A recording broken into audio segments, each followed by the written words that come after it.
don't ever slow up, no I don't take shit, I got no.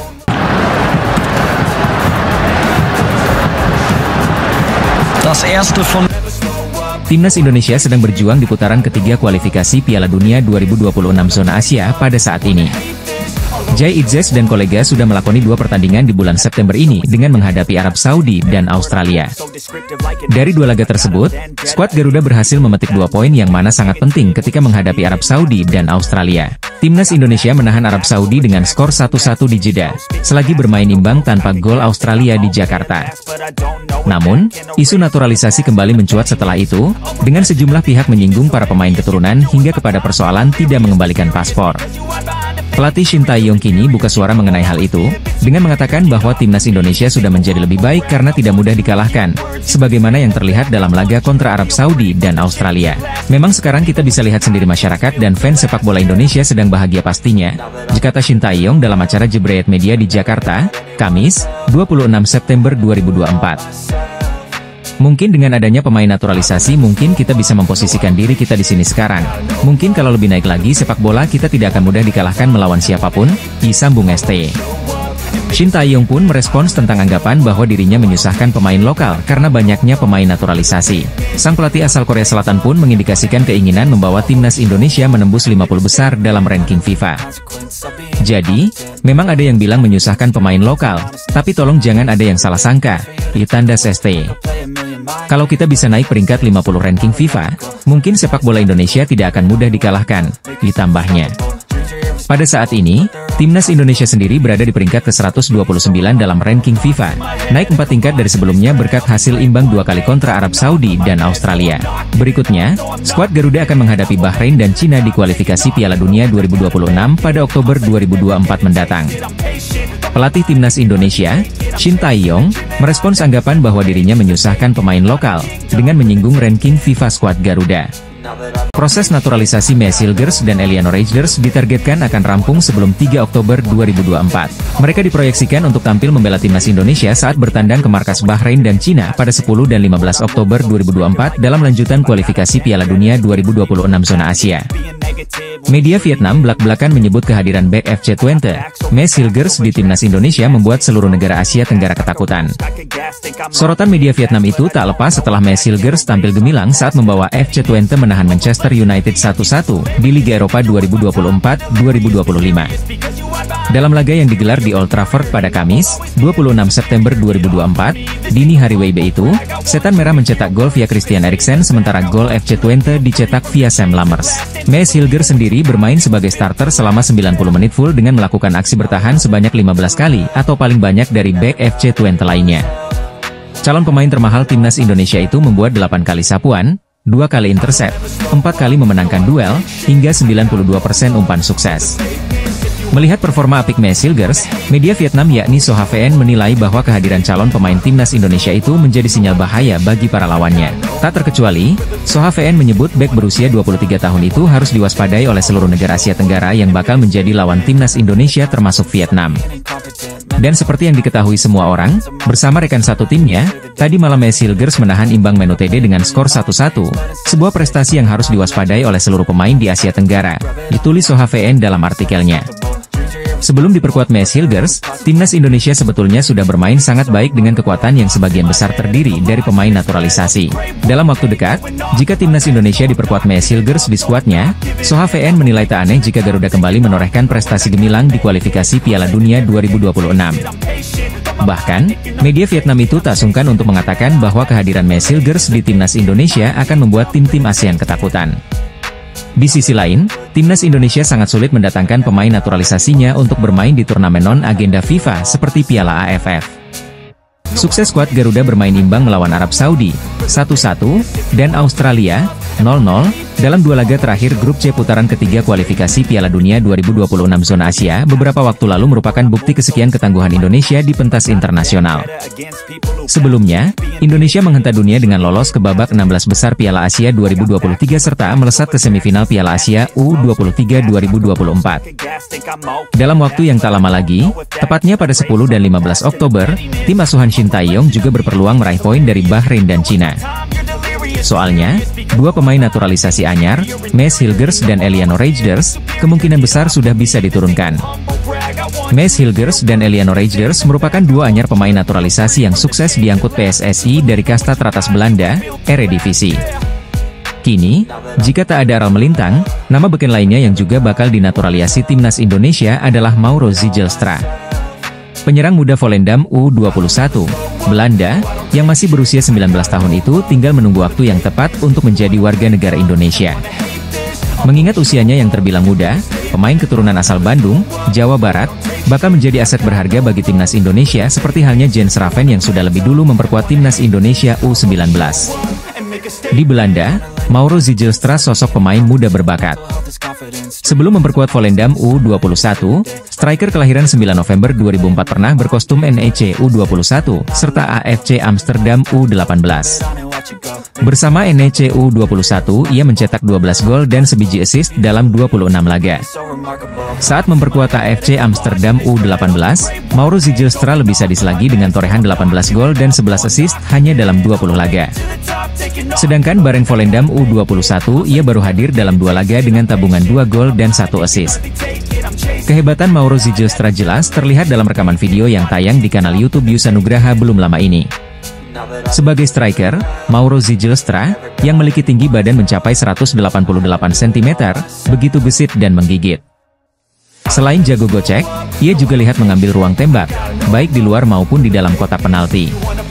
Mauro Zijlstra mengaku sejauh ini senang melakoni musim 2024-2025. Ya, dalam 4 pertandingan 5 gol dan 1 assist. Berjalan dengan sangat baik. Ini salah satu awal musim terbaikku, kata Mauro Zijlstra. Mauro Zijlstra juga bangga, karena dalam 4 laga ia selalu dipercaya sebagai starter dan tak tergantikan sepanjang pertandingan. Sangat bagus bagiku. Aku memang dalam kondisi yang sangat fit. Pelatihku tentunya puas melihat performaku karena aku selalu mencetak gol, imbuhnya. Setahuku, hanya ada satu pemain lagi yang selalu mencetak gol selain aku. Aku punya kontribusi gol yang sangat tinggi di tim, kata Mauro Zijlstra.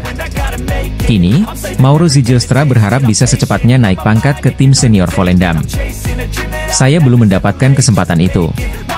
Jadi, untuk sementara aku harus bermain bagus di tim muda karena kesempatan itu pasti akan datang, kata Mauro Zijlstra. Bagaimana dengan timnas Indonesia? Mauro Zijlstra bernazar akan mencetak banyak gol jika kelak memperkuat timnas tanah leluhurnya.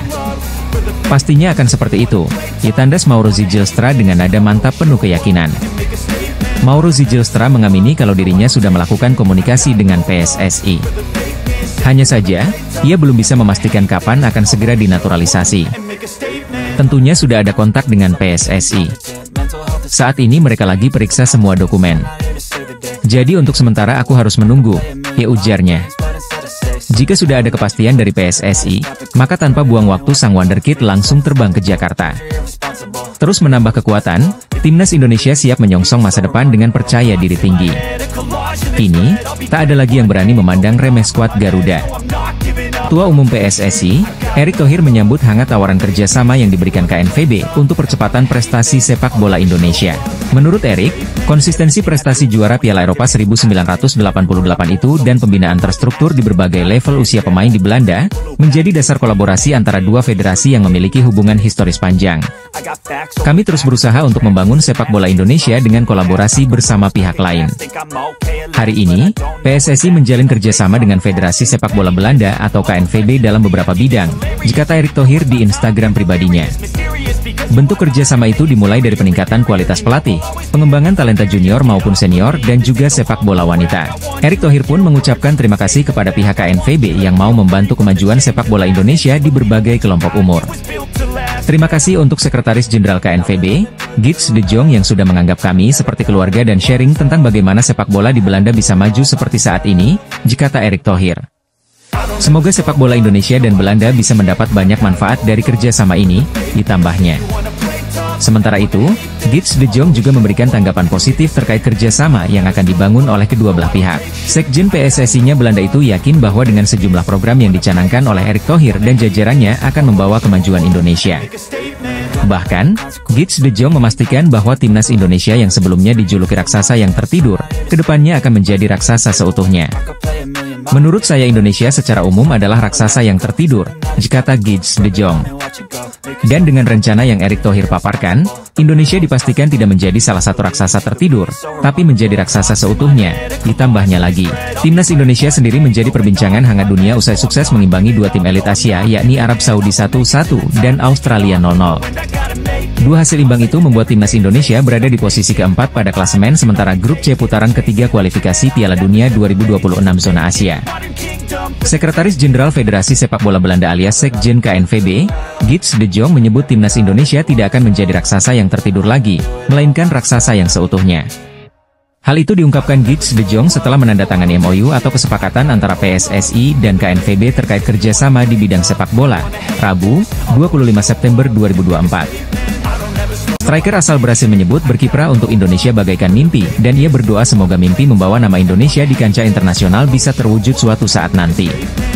David Da Silva tampil sebagai top scorer Liga 1 musim lalu setelah mencatatkan 30 gol dan 26 assist untuk membantu Persib Bandung menjadi juara. Ditulis media Malaysia Makan Bola, Rabu, 25 September 2024. Menurut Da Silva keberhasilan yang diraih sebagai top scorer ini sangat berarti dalam hidupnya yang juga merupakan hasil kerja keras sepanjang karirnya sebagai pesepak bola. Ini akan menjadi penghargaan paling berarti dalam hidup setelah saya bekerja keras untuk sukses. Ini, kata mantan pemain Trengganu FC itu kepada Transfermarkt Indonesia saat menerima trofi tersebut. Disinggung soal masa depannya di Indonesia, David Da Silva berharap bisa membuka mata Shin Tae-yong agar memberinya kesempatan mengenakan jersey Sang Garuda. Saya rasa saya akan menetap di sini, Indonesia, dan saya berharap bisa bermain untuk tim nasional juga, kata David Da Silva. Saya ingin memakai jersey Indonesia. Hai Shin Tae-yong, saya di sini. Saya rasa timnas perlu mencetak lebih banyak gol, ujarnya sambil tertawa. Ini adalah mimpi, kita harus memimpikan sesuatu yang tinggi. Semakin banyak kita bermimpi, aspirasi, semakin banyak pula kita berdoa, kata David Da Silva. Jadi saya berharap, saya termasuk orang yang terkabul doanya untuk mendapatkan kesempatan itu, mengenakan jersey timnas Indonesia, ditutupnya. Saat ini timnas Indonesia memang tengah gencar mencari stiker untuk mempertajam lini depan skuad Garuda. Mauro Zijlstra dan Jairo Riedewald digadang-gadang menjadi solusi atas tumpulnya lini depan tim merah putih. Striker asing yang saat ini membela tim Liga 1 di Indonesia Persib Bandung, David Da Silva mengungkapkan keinginannya untuk mengenakan jersey timnas Indonesia di bawah bimbingan pelatih kepala Shin Tae-yong. Tak bisa dipungkiri jika perkembangan pesat dari timnas Indonesia juga berkat kehadiran para pemain naturalisasi. Pemain-pemain seperti Jai Idzes, Kelvin Verdong, Ragnar Oratmangoen, Martin Paes hingga Nathan Choi Aon kini mengisi pos-pos utama di skuad timnas Indonesia. Hal itu juga yang membuat para pemain naturalisasi di dalam skuad timnas Indonesia perlahan mulai mendapatkan sorotan. Termasuk Nathan Choi Aon yang ternyata pernah mengungkapkan perasaannya bergabung dengan timnas Indonesia. Hal itu ia sampaikan saat dirinya diwawancarai oleh salah satu media dari Inggris, BBC. Pemain yang saat ini bermain untuk klub Swansea City, itu mengatakan satu hal luar biasa yang ia rasakan setelah bergabung dengan timnas Indonesia. Bagi Nathan fans Indonesia adalah fans luar biasa, dan sangat totalitas mendukung mereka. Pertama kali datang ke stadion sungguh menyenangkan. Kamu bisa melihat semua penggemar dan dukungannya. Dan tentu saja yang kami lakukan ini untuk membuat mereka bangga. Sungguh luar biasa, sungguh menyenangkan, kata Nathan Choi Aon ke media BBC. Meskipun dirinya mengawali karir di Belanda, Nathan mengaku kalau kali ini dirinya baru merasakan dukungan yang begitu luar biasa dari supporter. Menariknya, Nathan Choi Aon tersebut mengaku jika dukungan seperti itu tidak ada di Belanda. Selain itu, Nathan juga mengungkapkan keinginannya untuk bisa membawa timnas Indonesia mencapai level tertinggi. Menurut saya kami bisa menempatkan negara ini di peta sepak bola Asia. Pertama kali main di GBK sangat menyenangkan, jelas Nathan. Saat ini, timnas Indonesia sedang berjuang di ajang kualifikasi Piala Dunia 2026 zona Asia. Bersama dengan 5 tim lainnya, timnas Indonesia yang diarsiteki Shin Tae-yong memperebutkan tiket bermain di Piala Dunia 2026. Di grup C, timnas Indonesia harus bersaing dengan 3 negara langganan Piala Dunia yakni Arab Saudi, Australia dan Jepang. Punggawa timnas Indonesia yang belakang namanya melejit yakni Nathan Choi Aon ternyata pernah membagikan bagaimana perasaannya setelah memutuskan untuk menjadi seorang WNI. Di bawah arahan pelatih asal Korea Selatan, Shin Tae-yong, timnas Indonesia terus menunjukkan peningkatan performa dan kualitas. Pelatih Shin Tae-yong diberi kesempatan untuk menyusun strategi agar timnas Indonesia dapat melaju di setiap babak serta meningkatkan peringkat skuad Garuda di dunia. Terlebih timnas Indonesia sebentar lagi akan menghadapi laga kualifikasi Piala Dunia 2026 mendatang. Dilihat dari perkembangannya membuat timnas Indonesia kebanjiran minat dari sejumlah pemain keturunan di Eropa untuk bergabung dan perkuat skuad Garuda. Namun tidak bagi mantan bintang muda Ajax Amsterdam ini yang pernah menolak tawaran gabung timnas Indonesia. Pemain tersebut yaitu Jasper ter Heide, mantan wonderkid Ajax Amsterdam yang punya garis keturunan yakni Belanda, Korea Selatan, dan Indonesia. Bintang muda keturunan Belanda ini justru menempatkan timnas Indonesia sebagai prioritas terakhir saat melanjutkan karir internasionalnya. Jasper ter Heide lahir di Amsterdam pada 29 Maret 1999 memiliki darah Indonesia dari ibunya, sedangkan ayahnya berasal dari Korea Selatan yang diadopsi keluarga Belanda. Pemain 25 tahun tersebut memulai karir sepak bolanya bersama Akademi AS Alkmaar sebelum pindah ke Ajax Amsterdam pada tahun 2014. Di level junior, Jasper ter Heide tak tergantikan di skuad Belanda kelompok umur, mulai dari U15, U16, hingga U19. Ia bahkan satu angkatan dengan bintang Bayern Munchen, Matthijs de Ligt. Kegemilangan Jasper ter Heide di level junior tidak berbanding lurus dengan tingkat senior lantaran sulit menembus tim utama Ajax hingga memutuskan hengkang pada 2020. Pada musim berikutnya, Jasper beralih ke SC Cambuur yang saat itu juga diperkuat Ragnar Oratmangoen. Keduanya bahkan sukses membawa klub tersebut promosi ke Eredivisie pada musim 2021-2022. Keberhasilan itulah yang membuat keduanya langsung dikait-kaitkan bakal membela timnas Indonesia melalui program naturalisasi dari PSSI. Alih-alih menerima tawaran tersebut, Jasper ter Heide memilih untuk tidak menanggapi pendekatan yang dilakukan oleh timnas Indonesia. Jasper ter Heide justru lebih menunggu kalau ada panggilan dari Belanda atau Korea Selatan yang menurutnya punya kedekatan khusus daripada Indonesia. Setelah itu, Jasper ter Heide masih menjadi andalan SC Cambuur meski belum mendapat panggilan dari negara yang ia harapkan yakni Belanda atau Korea Selatan. Namun secara mengejutkan, SC Cambuur memutus kontrak Jasper ter Heide pada musim berikutnya dan sempat berstatus bebas transfer selama 2 bulan. Ia kemudian direkrut oleh klub kasta keempat Liga Spanyol yakni CF La Nucía pada Maret 2023 dan mendapat kontrak selama 1 musim. Bersama CF La Nucía, Jasper ter Heide kesulitan menyegel tempat utama di sektor tengah dan hanya diturunkan sebanyak 11 penampilan. Sejumlah pemain keturunan Indonesia kini mendapat kesempatan besar untuk perkuat timnas Indonesia. Hingga kini PSSI gencar mencari pemain sepak bola berbakat keturunan Indonesia untuk perkuat timnas Indonesia. Dalam beberapa waktu terakhir, timnas Indonesia memang tengah mendapat sorotan tajam dari sejumlah pihak lantaran gebrakan yang mereka lakukan. Dari segi prestasi, skuad Garuda sedang mengalami perkembangan yang cukup signifikan ketika berbicara kiprah mereka di kualifikasi Piala Dunia. Terbaru, pasukan Shin Tae-yong mampu menahan imbang 2 tim raksasa Asia yakni Arab Saudi dan Australia dalam 2 laga awal kualifikasi Piala Dunia 2026. Hal itu sekaligus menasbihkan timnas Indonesia sebagai satu-satunya negara Asia Tenggara yang belum pernah kalah dalam 2 laga pertama babak ketiga kualifikasi Piala Dunia. Maka dari itu, untuk sementara waktu timnas Indonesia berhak menempati posisi keempat klasemen kualifikasi Piala Dunia 2026 atau zona aman untuk lolos ke babak selanjutnya. Bukan cuma berbicara tentang prestasi, para pemain timnas Indonesia saat ini juga menuai perbincangan lantaran banyak memanfaatkan penggawa keturunan Eropa. Terdapat pro dan kontra terkait fenomena naturalisasi yang dalam beberapa waktu terakhir masif dilakukan oleh timnas Indonesia besutan Shin Tae-yong. Kendati demikian, langkah tersebut justru mampu mendongkrak prestasi sekaligus menjadikan timnas Indonesia sebagai negara yang diperhitungkan di level Asia. Di sisi lain, fenomena banyaknya pemain keturunan Eropa yang mulai berminat bela timnas Indonesia mendapat tanggapan dari media asal Korea Selatan. Melalui sebuah artikel yang dirilis Minggu, 22 September 2024, MK Sports menyoroti skuad timnas Indonesia yang memainkan 11 pemain keturunan Eropa di kualifikasi Piala Dunia 2026 lalu. 2 pertandingan sebelumnya, kualifikasi Piala Dunia, melibatkan 11 pemain kelahiran Belanda dan Belgia, jerilis MK Sports. Media ternama asal Korea Selatan tersebut bahkan merasa heran karena pemain Eropa tersebut akhirnya mau bergabung ke timnas Indonesia setelah dilatih Shin Tae-yong. Sebagai informasi, kiprah Shin Tae-yong sebagai pelatih kelas dunia tak perlu diragukan lagi. Salah satu pencapaian impresifnya ialah pernah bawa Korsel kandaskan juara dunia Jerman. Mungkin faktor inilah yang membuat pemain keturunan Eropa khususnya Belanda pada akhirnya memilih timnas Indonesia sebagai karir internasionalnya.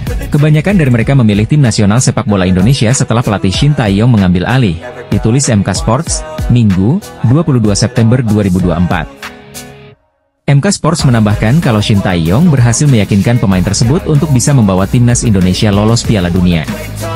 Dalam waktu dekat, timnas Indonesia akan kembali berlaga di babak ketiga kualifikasi Piala Dunia 2026 yaitu melawan Bahrain dan Cina pada Oktober mendatang. Fenomena pemain keturunan Eropa yang berbondong-bondong membela timnas Indonesia menjadi sorotan dari media Korea Selatan. Media asal Korea itu merasa keheranan lantaran pemain-pemain asal Eropa tersebut akhirnya bersedia gabung ke timnas Indonesia. Timnas Indonesia memiliki memori yang kurang enak dengan Bahrain. Pasalnya, timnas Indonesia pernah dibantai 10-0 oleh Bahrain dan itu menjadi kekalahan terburuk dalam sejarah skuad Garuda. Namun, kini timnas Indonesia tampil sangat berbeda di bawah asuhan Shin Tae-yong. Banyak pihak yang optimis bahwa timnas Indonesia mampu balas dendam ke Bahrain karena saat ini skuad Garuda diperkuat banyak pemain naturalisasi dengan pengalaman bermain di Eropa. Apalagi nanti ketika menghadapi Bahrain, timnas Indonesia diperkirakan sudah diperkuat oleh Mads Hilgers dan Eliano Reijder. Walau begitu, rupanya media Vietnam masih saja pesimis dengan peluang kemenangan timnas Indonesia. Ada satu faktor yang menurut media Vietnam membuat timnas Indonesia disebut mustahil menang lawan Bahrain. Secara terang-terangan, media Vietnam Soha menyebutkan bahwa kehadiran pemain naturalisasi tak menjamin timnas Indonesia untuk bisa menang menghadapi Bahrain. Meski demikian, hal itu tak bisa menjamin timnas Indonesia bisa bernapas lega di saat bertemu kembali dengan Bahrain pada dua laga kualifikasi Piala Dunia 2026 mendatang, ditulis media Vietnam Soha. Media Vietnam tersebut mengulas bagaimana Bahrain tampil begitu baik selama babak kedua kualifikasi Piala Dunia 2026 serta kompetisi internasional lainnya. Di babak kualifikasi kedua baru-baru ini, Bahrain menunjukkan performa impresif dengan meraih 11 poin setelah 6 pertandingan, menduduki peringkat kedua grup H di belakang UEA. Di Piala Asia 2023, tim Asia Barat malah mengungguli Korea hingga memuncaki grup E. Sayangnya, tim asuhan pelatih Dragan Talajik kalah dari tim kuat Jepang di babak knockout, ditulis media Vietnam Soha.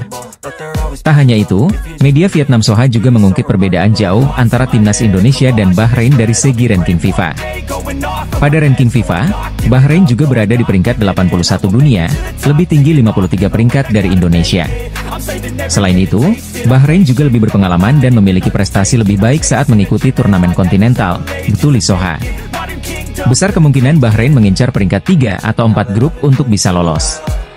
Pada babak ketiga kualifikasi Piala Dunia 2026, kemungkinan besar Bahrain juga akan mengincar peringkat 3 atau 4 grup C untuk melanjutkan ke babak kualifikasi keempat. Saat menghadapi Indonesia, wakil Asia Barat pada dasarnya masih dinilai sedikit lebih baik, ditulis Soha. Para pemain Indonesia memang ingin membalas Bahrain setelah kekalahan bersejarah 0-10, sekaligus membangkitkan harapan untuk terus melaju di kualifikasi Piala Dunia selanjutnya. Media Vietnam lantas menyebutkan faktor yang bisa membuat timnas Indonesia mustahil kalahkan Bahrain. Namun, jika Bahrain bermain sesuai kekuatan sebenarnya, pelatih Shin Tae-yong dan anak asuhnya dipastikan akan menghadapi banyak kesulitan dan mungkin akan merasakan buah pahit melawan pesaing langsungnya, ditulis media Vietnam Soha. Tentunya para pemain timnas Indonesia asuhan Shin Tae-yong akan berusaha keras untuk bisa kalahkan Bahrain. Media Vietnam menyoroti peluang menang timnas Indonesia lawan Bahrain. Pada 10 Oktober 2024, timnas Indonesia akan menjalani lanjutan babak ketiga kualifikasi Piala Dunia 2026 zona Asia menghadapi Bahrain. Kemudian dilanjutkan dengan pertandingan tandang melawan Cina pada 15 Oktober. Timnas Indonesia asuhan Shin Tae-yong mengemas 2 poin dan menempati peringkat keempat klasemen sementara grup C putaran ketiga kualifikasi Piala Dunia 2026 zona Asia. Poin yang didapat tim Garuda ini setelah bermain imbang menghadapi Arab Saudi 1-1 dan Australia 0-0. Peningkatan performa dari timnas Indonesia yang berhasil memberikan hasil imbang dengan dua tim yang menjadi langganan Piala Dunia ini tak lepas dari kontribusi pemain naturalisasi di skuad Shin Tae-yong. Tercatat dari dua laga awal menghadapi Arab Saudi dan Australia, Shin Tae-yong setidaknya menurunkan 9 pemain naturalisasi di starting line-up. Untuk diketahui, pemain naturalisasi di timnas Indonesia zaman sekarang sangat berbeda dengan zaman dulu. Pasalnya, pemain naturalisasi era Jai Idzes, Justin Hubner dan kawan-kawan dinaturalisasi dengan pertimbangan ada garis keturunan darah Indonesia, baik orang tua hingga kakek neneknya. Para pemain ini sebagian besar bermain di luar negeri, khususnya percampuran garis keturunan Indonesia, Belanda. Sementara era zaman dulu, para pemain naturalisasi tidak memiliki darah Indonesia seperti Christian Gonzalez, Victor Igbonevo hingga Greg Nokolo. Mereka awalnya bermain di Liga Indonesia dan melalui proses naturalisasi dengan syarat bertempat tinggal di Indonesia selama minimal 5 tahun berturut-turut. Beberapa supporter Jepang memberikan komentar atas program dan kontribusi pemain naturalisasi di skuad timnas Indonesia. Saya kira cara Indonesia efektif dalam jangka pendek, tapi bagaimana dalam jangka panjang? Diungkap fans tim berjuluk Samurai Biru. Saya terkejut mereka bermain imbang melawan tim bergengsi, Arab Saudi dan Australia, yang peringkatnya lebih tinggi dan pernah berpartisipasi Piala Dunia terakhir, komentar fans Jepang. Berbagai reaksi supporter Jepang melihat pemain naturalisasi timnas Indonesia yang terus mengalami peningkatan dan memberikan peran signifikan. Dalam beberapa waktu terakhir sudah banyak pemain keturunan yang akhirnya rela tampil untuk tanah leluhurnya yaitu Indonesia. Terbaru, timnas Indonesia bakal kedatangan amunisi dari Belanda dalam diri Maes Hilgers dan Eliano Reijnders yang dijadwalkan bakal disumpah sebagai WNI. Tapi untuk bisa bersaing dengan tim-tim kuat di kualifikasi Piala Dunia 2026, timnas Indonesia masih perlu kedalaman skuad yang diisi oleh pemain-pemain berkualitas. Situasi itu membuat Shin Tae-yong maupun tim dari PSSI mulai bergerilya mencari diaspora di luar negeri yang diproyeksikan untuk timnas Indonesia. Meski telah melakukan pencarian pemain keturunan di seluruh dunia, namun ada penggawa berdarah Indonesia yang luput dari pantauan PSSI dan Shin Tae-yong. Adalah Mikael Egil Ellertson, gelandang berbakat keturunan Jakarta yang juga rekan setim dari pemain timnas Indonesia Jai Idzes di Venezia.